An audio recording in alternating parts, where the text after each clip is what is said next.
everyone, it's Stacy Barnett from Fenzi Dog Sports Academy, and welcome to my webinar, Creating a Crazy Sourcing Maniac.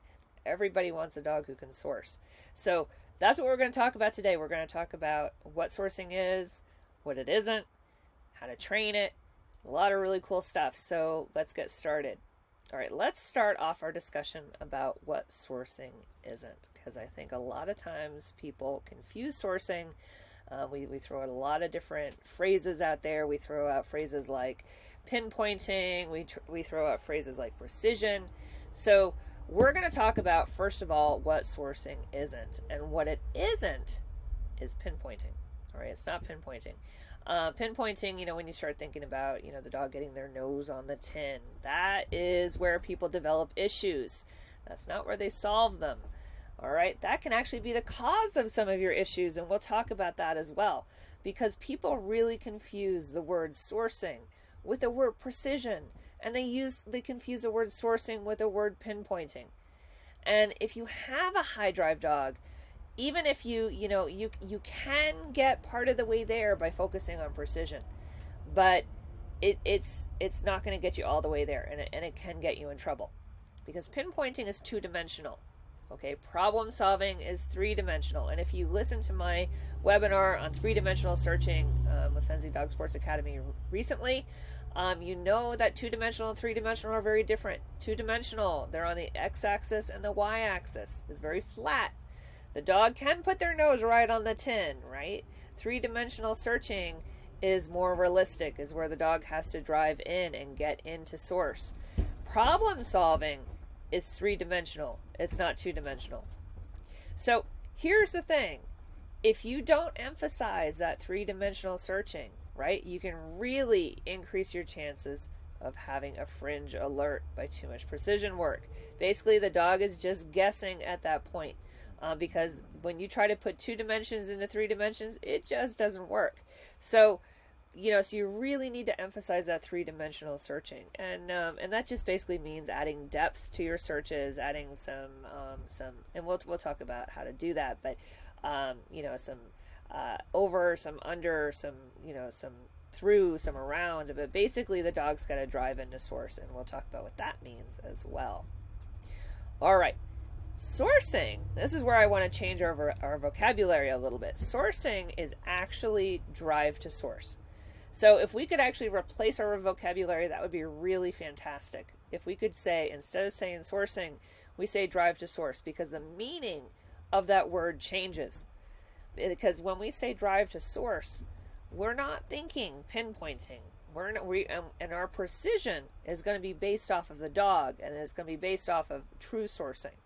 As precision is good when it's three-dimensional precision versus two-dimensional precision. Two-dimensional precision is just putting their nose on a spot, which can actually be done by guessing in a lot of cases, and we don't want that to happen. So we need to change our language and think drive to source. The dog pushes in, the dog goes three-dimensionally, pushing into source and gets to source, rather than pinpointing.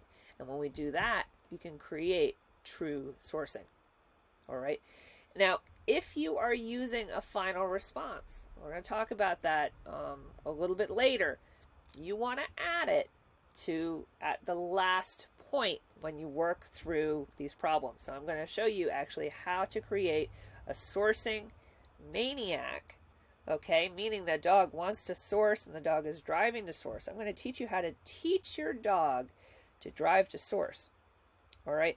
And if you're going to be doing a final response, that's fine, but we'll talk about when you want to do a final response and where you want to do a final response and when you want to add that in. So we will get to that as well.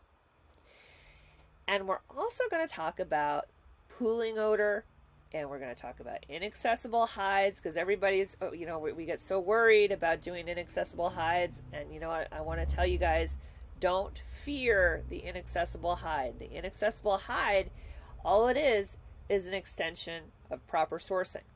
Okay? Pooling odor. A lot of dogs have a problem with pooling odor. Pooling odor is a sourcing problem. It's not a pooling odor problem. So we'll talk about that as well, because your challenges with pooling odor, it's just a sourcing issue. So if you can create a sourcing maniac, right? A dog that drives to source, you're going to eliminate your pooling odor and your inaccessible hide problems. And it's really cool how that happens. All right. So, and I've got a lot of videos for you guys. And here's when we focus on pinpointing, we lose sight of airflow. And that's the problem. When we start working too much on 2 dimensions, and we'll talk more about when we want to work on 2 dimensions, because sometimes we do. Sometimes we want to work on 2 dimensions. But if we focus too much in 2 dimensions, and we focus too much on getting that nose right on the tin, right? And we focus too much on that pinpointing. It's not to say that nose on the tin is bad. It just means that if it's in 2 dimensions, it's not going to get you across the finish line. And if we focus so much on that, and not on the 3-dimensional aspect, and not on airflow, we end up losing sight of airflow when we focus on pinpointing. Now, if you ever catch yourself saying the phrase, well, the dog should be able to, and then ... right? So the dog should be able to put his nose on the tin. The dog should be able to get closer. The dog should be able to pinpoint it. If you start saying these phrases, I can bet you're focusing too much on pinpointing and not enough on airflow, okay? Because this is where you might be falling victim to human rules. So I'm going to show you a video with a demonstration that shows you precision based on the dog rules. So let's go ahead and watch. Hi, this is Stacy Barnett from Sensibilities Nosework, and we are going to talk about precision a little bit. With precision, sometimes what we like to do with nosework hides, when we set hides, is we kind of think about it in terms of our own human rules. So our own human rules think, well, if we place a hide or a tin somewhere, the dog should be able to get his nose on it. And this is really our own interpretation of what precision is. And sometimes when we think about odor, that interpretation is a little bit different. So what I've done is I've actually placed a hide on a barbecue grill, just to be able to demonstrate this aspect of precision. So I've placed the hide, and you'll see this in the video, where it's actually in the front center of the barbecue grill. Now the airflow or the wind is going from right to left in the video.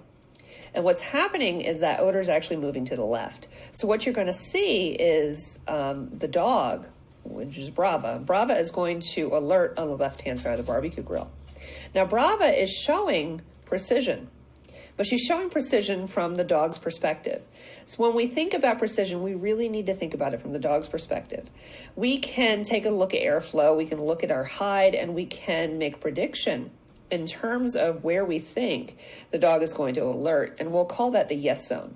But when we actually run the dog, we have to trust the dog, and the dog is going to paint the picture of what odor is actually doing. And the dog is going to alert in an area that may actually be outside of our predicted yes zone. So what we need to be able to do is we need to be able to be flexible in order to say, yes, the dog is correct, because we need to believe the dog. So let's go ahead and let's take a look at what this looks like.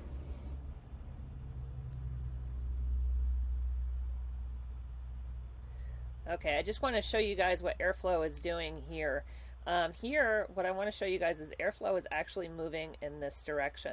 So we have a hide here at the front of this grill, and you can see there's actually like a lip that runs the length of the grill and runs the width of the grill. Okay, and we have airflow moving in this direction from the right to the left. Now what's going to happen, right, is that odor from the hide is actually going to travel in a right to left manner, and you're actually going to catch it along the outside lip, and the dog is going to be catching more odor and a higher concentration of odor on the outside lip than they will on the hide itself. So let's go ahead and watch Brava and see what Brava shows us.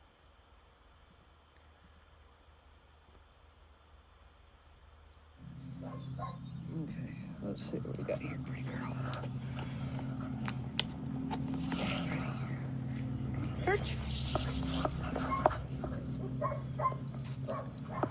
So she's already on the downwind side of the barbecue grill, and she's sourcing. She's figuring it out. She's in odor. And alert. Good girl. Good girl. Just as we predicted based off of dog rules Nice job. versus human rules. Okay, so that's where we really need to be thinking about the airflow and keeping in mind airflow, and try to not say, oh, the dog should be able to put her nose on source and to work it back to source. So we just have to be really careful with that phrase. All right, so let's talk a little bit about pinpointing, and it has its place. It has its place in two-dimensional searching. Now, this is just a picture depicting a dog on a scent wall. Now, sometimes we use scent walls to help the dog to understand odor and to understand how to initially find odor and to help to imprint odor. We can use, in my NW101 classes, I use electrical switch boxes, which are also two-dimensional, right? You learn how to get the dog's nose on the hide. You could use scent pipes. You could use, really anything you think about. Even your basic hide is two-dimensional in nature because there's no depth to it, right? So pinpointing actually has its place in two-dimensional searching because the dog can put their nose on source. And from a two-dimensional perspective, the dog should be able, and I'm using that phrase, but the dog can actually get their nose on source. It's when you add the third dimension and when you start to add depth to your search, that z-axis, that's where you get into trouble with your sourcing. Now, in this case, if I want to help my dog to really figure out how to source, I'm going to use some two-dimensional searching. As a matter of fact, I'm going to use a temporary nose freeze. Now, some of you might be using a full-on nose freeze. That actually, I think, can be problematic because I think sometimes the dog feels that they have to pinpoint when they really can't. Or the dog is not really quite sure how to win. There are a lot of downsides to a nose freeze. You can do a nose freeze, but I prefer to do something more temporary and focus more on sourcing, but use a temporary nose freeze. And the temporary nose freeze, all it really does is make a point to the dog, right? Make a point to the dog in terms of physical source. So I will teach a temporary nose freeze. And the reason why I keep it temporary is because what I'm doing is I'm swinging the pendulum. We have a dog who may be a little too fast, maybe they're a little all over the place, they're having a hard time narrowing down the hide location. Okay, it helps the dog to focus. It gives the dog a focal point to help to slow the dog down and an emphasis on a location. So I use it for that.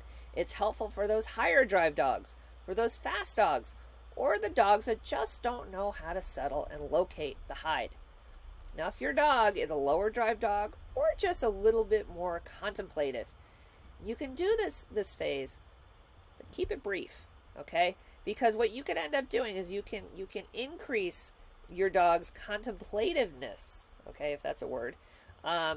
You can increase that in your dog. And if you have a lower drive dog or you have a more contemplative dog to begin with, you're only going to make your searches longer. You're going to make your searches longer, and it's going to be harder on your dog. Now, it doesn't mean that there's not a place for this. It just means that you don't want to spend a lot of time on it. You want to basically make the point and then move on. And I'm going to show you how to do that temporary nose freeze. Okay. So I use a clicker for this. Now, I don't use a clicker for normal training. I do use a marker. I like to use a verbal marker. I use the word yes when I'm training my dog in general, but when I'm training the temporary nose freeze, I go off the ranch a little bit.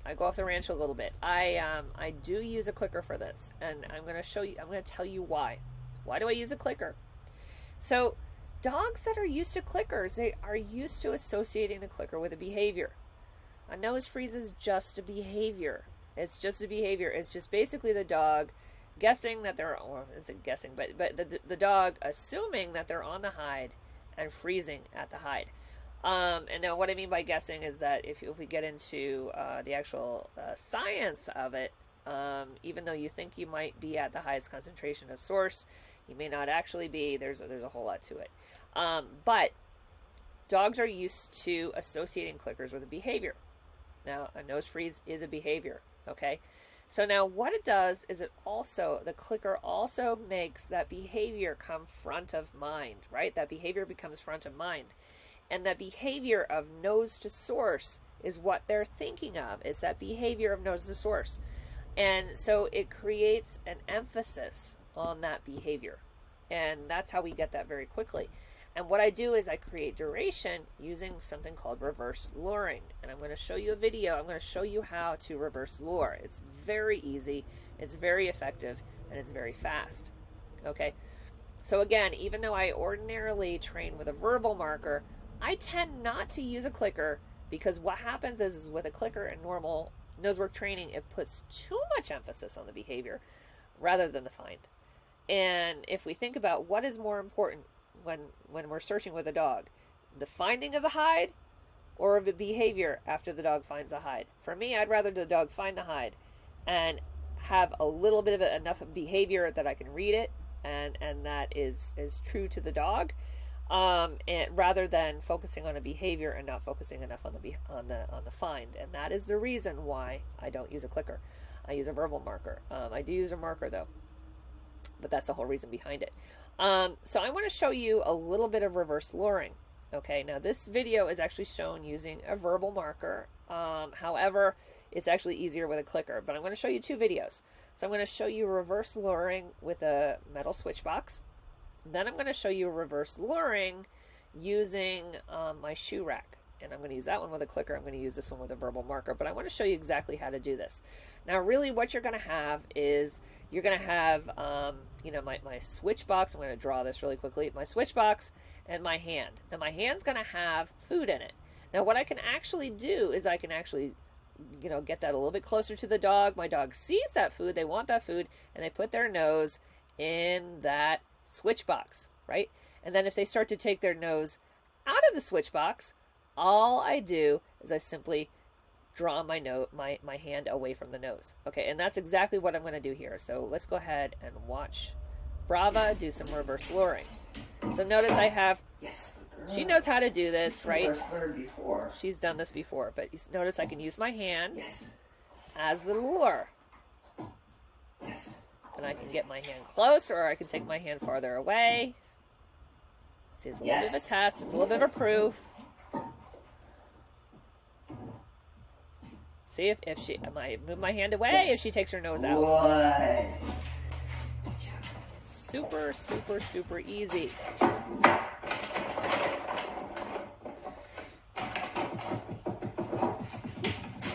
Well, it's straightforward anyway. But the dogs really understand it very quickly, and this is how you can get duration rather rapidly. Now, I like the switch box because it's two-dimensional in nature, and it makes clear what source is by giving them a target. It helps them to just draws their nose right into that hole. Okay, anything where you can put the dog puts their nose in a hole is actually it really helps them with that pinpointing, right? And that's really what we're doing in 2 dimensions. We are pinpointing. Okay. And that's the reason why I use this metal switch box. It's also the reason why I use a metal switch box in my NW101, by the way, because the dogs want to put their nose in a hole. That's really what they kind of like to do. I don't know why, but they like putting their nose in holes. So now I'm going to show you another example. Now, this example is Brava again. I'm going to do reverse luring, but I'm going to use my shoe rack that I have here. You can use anything you like.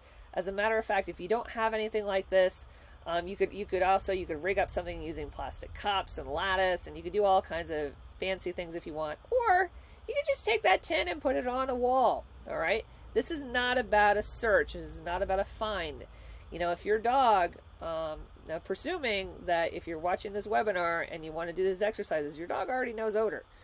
This is not about the search. We're not searching here, right? We're literally shaping the nose freeze. So you could take that tin, you could put it on a wall. You don't have to have fancy equipment. I'm going to use my my shoe rack here because I really like it. Because again, you have a hole, right? The dog puts their nose in there and makes it easy. But I'm going to use a clicker, and I want to show you how I use a clicker. And it's quite simple here. So here's Brava. Yeah. Okay.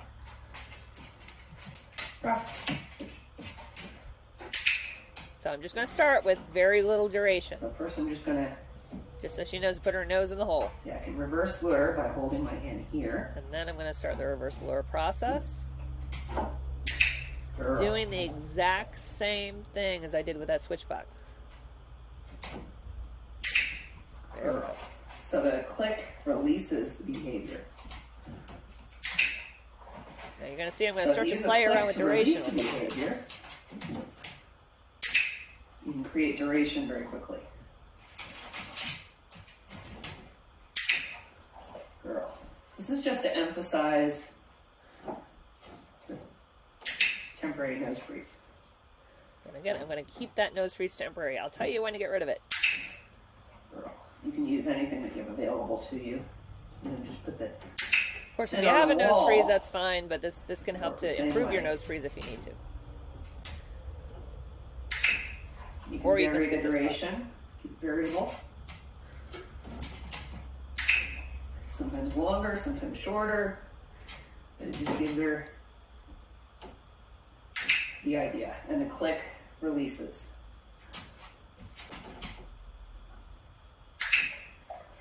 Good. So then you can start to... So you can fade the lure, which is what I'm doing here. Then you don't actually have to have the lure at that point. Then you have nose freeze. Okay. Yeah. You see how she focuses on the behavior, though. Girl, nice work, young lady. There. Good job. You're just a good girl. Good job. Okay. So now,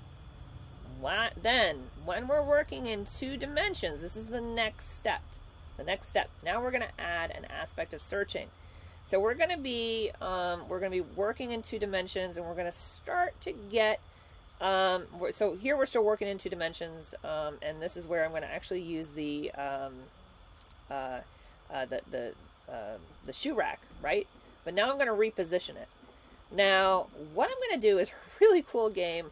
The dogs really love this, and you can vary this depending upon the the natural environmental sensitivity of your dog. But I had this huge pile of boxes from Chewy that I had to recycle. If you guys order from Chewy, you might have that same situation, especially if you have multiple animals. So I had all these boxes of Chewy, so I just had this big pile of boxes.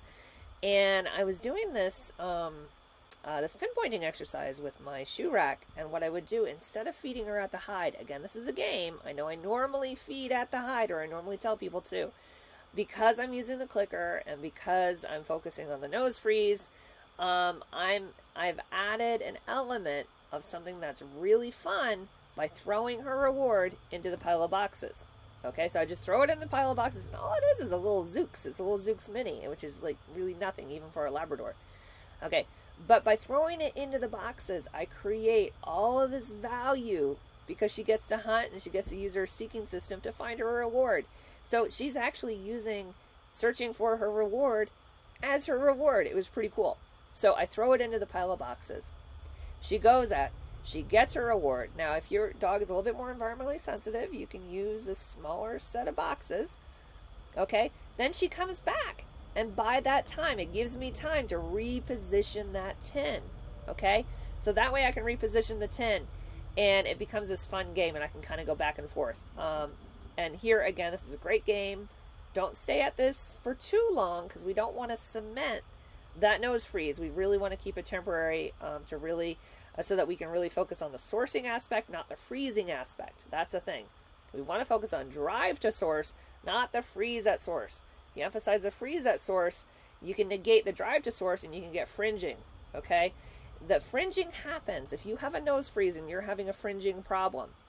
It's because you have overemphasized the behavior and underemphasized the drive to source.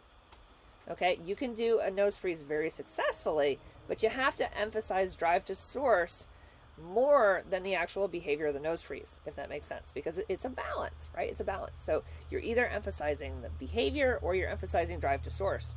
I tend to emphasize drive to source, and I de-emphasize the behavior. But if you have that behavior, just make sure you're careful with that balance, and you're emphasizing drive to source over the behavior of the nose freeze. Okay, so let's go ahead and watch this video.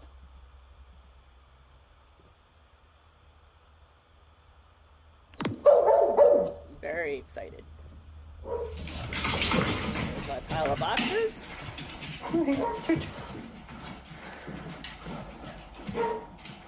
to use my clicker for this.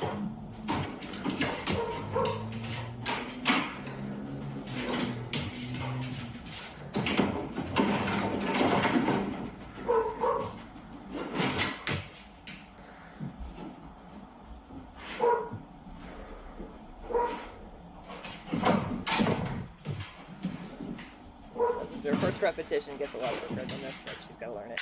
There we go. Girl, good girl. Throw it into the pile of boxes. She's going to learn the GoPro here.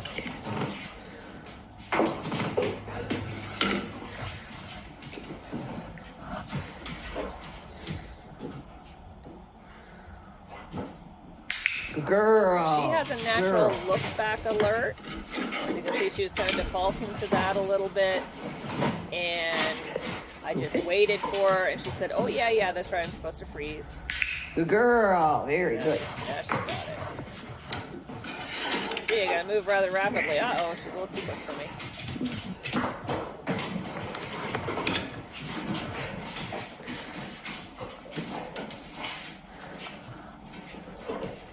Very fun game.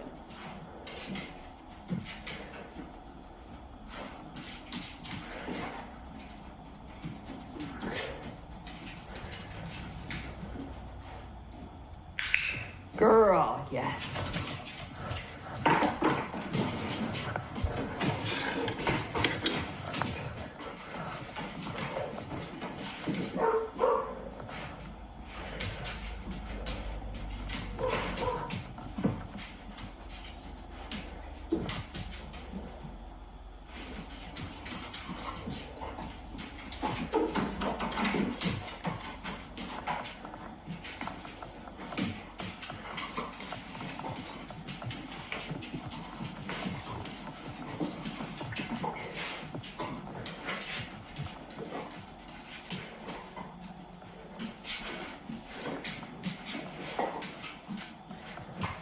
She's getting a lot of intensity for this game, and that's actually because Good I'm girl. throwing her Very box, good her job. cookie into the boxes. There we go. There you go. It's getting her excited, and that's the reason why her intensity is increasing, and her drive is actually increasing. Because otherwise, this can be kind of a boring game for dogs. So by doing this, we're adding an element of fun. This is her reward. She gets to read around boxes looking for her cookie. Now, remember the environmental aspect. She's not very environmental at all. She doesn't care about that. You get it? Good. Good. Come on. Hey, let's search. So with your dog who's more environmental, maybe shorter boxes. And that way don't have to worry that they'll fall in them. Good girl. Good job. All right, so that's the first stage of the game. All right, let's watch the second stage of the game. All right, if you have temporary nose freeze, now and through that process, now you can quickly move on to searching a pile of stuff. This is where we start to make it a little bit more three-dimensional, okay, because you want to get away from that two-dimensionality. When you're in 2 dimensions, your dog is working on getting their nose, and they're working like this. They're not working like this, right? They're not working in, out. They're working left, right. And when they work left, right, they're lacking that drive into source, because you can't drive into source when you're on 2 dimensions. So we need to get it to 3 dimensions. And that's why we need to get it to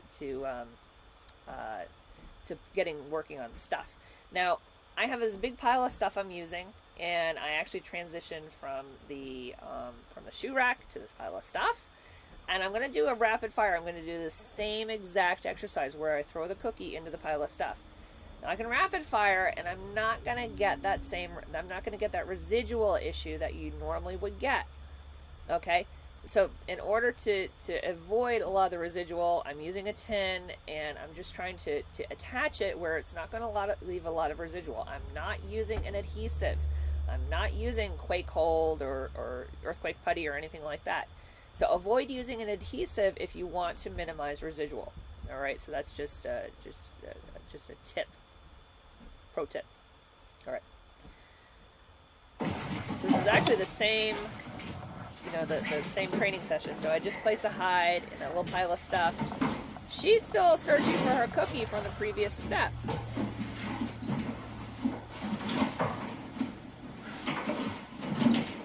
This is very good for inaccessible work. She's sourcing her cookie.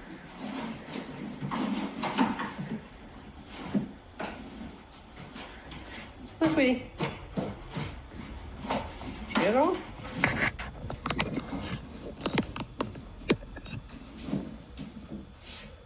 See how much fun she has with that board. Okay. Good That girl. took her a second to Very remember. good Oh, job. yeah, right. I do a nose freeze. Right? So she just kind of took her nose out for a second, and then she remembered. So I'm just repositioning it in the pile of stuff. This just becomes a little bit of a game. It becomes a find the hide and freeze out a game. Girl. See, she's giving me that nose freeze. And you continue in the same manner. This is exactly what you would do. So, that gives you an idea. And let's go ahead and move on to part 2 of our webinar.